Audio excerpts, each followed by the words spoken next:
uma foto da bisavó e do bisavô. Gente, essas crianças que estão aqui de página são uma coisa mais linda. Quer ver aqui, ó? Tataravô e tataravó. Olha que coisa mais linda. Ele tem aqui os antepassados, os trisavôs, tataravôs. Olha que coisa mais preciosa. Então é importante vocês saberem o seguinte, Bruno, mais interessante do que vocês se preocuparem com arrumar o portfólio, colocar frufruzinho, mais importante é esse conteúdo que é muito precioso. Olha só. Pode escrever. Quem escreveu foi o seu pai? Posso ler para a sala? Pode? Olha só, gente. Meu bisavô, um sertanista. Eu acho que ele devia ser criança aqui, ó. Essa carta data de 1966. Olha que resgate. Eu vou ler para vocês, ó. Meu bisavô era um francês chamado Louis Leduc. Bruno, por favor, levante-se, querido. Ele veio ainda, rapaz, para o Brasil. Mais tarde, naturalizou-se brasileiro.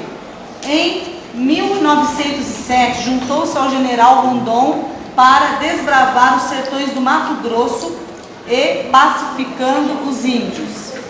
Louis Leduc participou da expedição Rondon como fotógrafo, documentando momentos históricos brasileiros. Olha só, de 1907 a 1915, a missão mais importante de Rondon era ligar o território do Acre ao Rio de Janeiro, por meio do telégrafo. Gente, olha que coisa interessante. Olha o que nós descobrimos.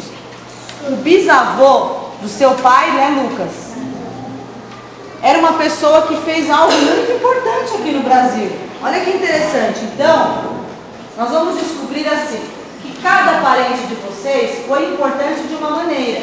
O avô dele fez isso que foi muito importante para a época, até para o Brasil. Mas, certamente, outros avós aqui faziam coisas muito interessantes também. Pode falar, Bruno. Lúcia, seu avô interviu. Seu avô interviu. Então, cabe perguntar, né? Aqui ele vai ter 102 anos. Olha o interessante. Sabe o que eu quero de vocês, viu, Vitor?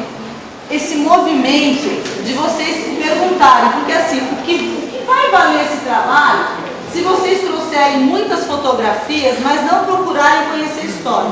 Então, Lucas, você tem um documento maravilhoso aqui, que é uma carta.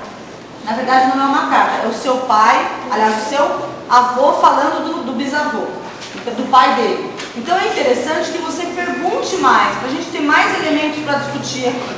Que você pergunte como é que era a vida, para ele contar para você socializar.